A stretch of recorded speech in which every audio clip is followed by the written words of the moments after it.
Welcome to my YouTube channel study with. तो आज हम एक संस्कृत व्याकरण का एक टॉपिक लेके आए हैं। उस टॉपिक में केवल परिभाषाओं के बारे में जानकारी दी गई है। इससे बहुत सारी नाना प्रकार की परिभाषाएं मिलेंगी। जैसे सबसे प्रथम परिभाषा होती है आगम। देखिए इस शब्द से ही पता चला आगम,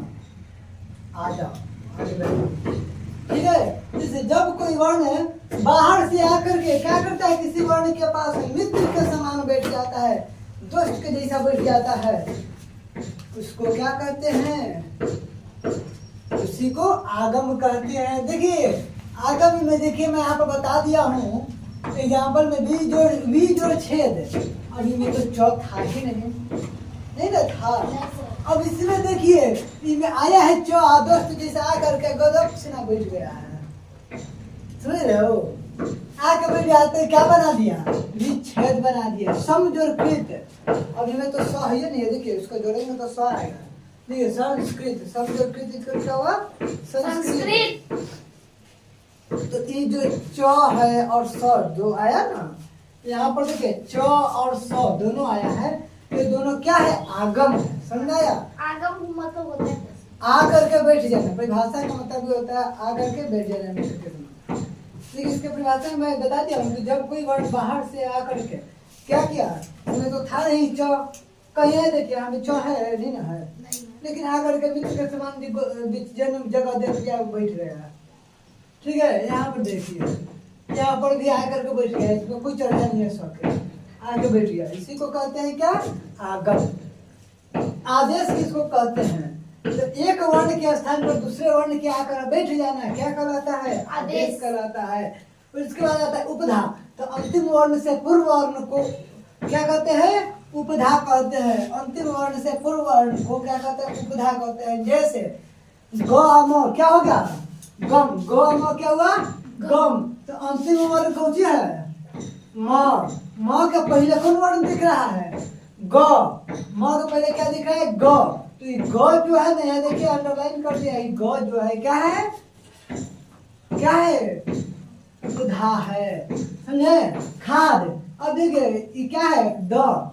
द के पहले स्वर को ये कौन वर्ण है? तो स्वर वर्ण का मात्रा दिया हुआ है। स्वर वर्ण क्या हुआ?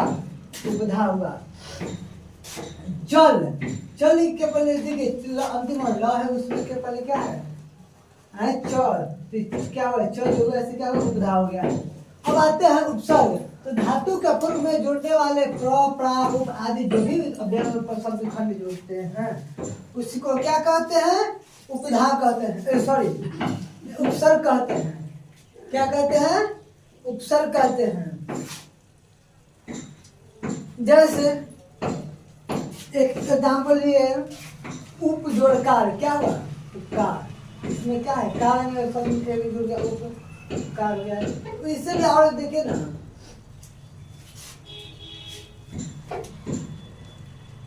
मुख्यमंत्री।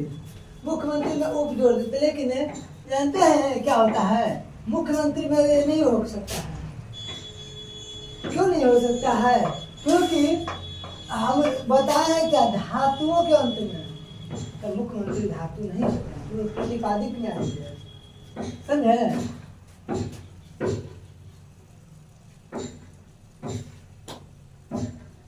अब देखिए कृत किसको कहते हैं? तो धातु के अंत में लगने वाले प्रत्यय को क्या कहते हैं? क्या कहते हैं?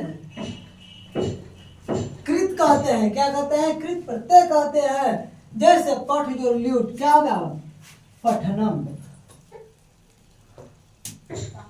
पठ जो ल्यूट क्या होगा? पठनम। ये जो क्या हुआ? ये जो अंतिम में जो ल्यूट जुड़ा ना, उसी को क्या कहते हैं? क्या कहते हैं? क्या कहते हैं उसको? बताइए।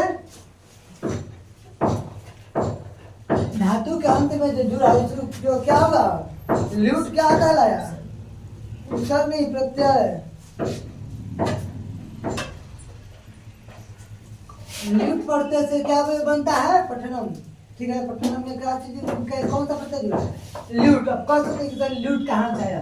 तो ल्यूट एक प्रत्यय है, ठीक है, जो धातु के अंत में जुड़ता है।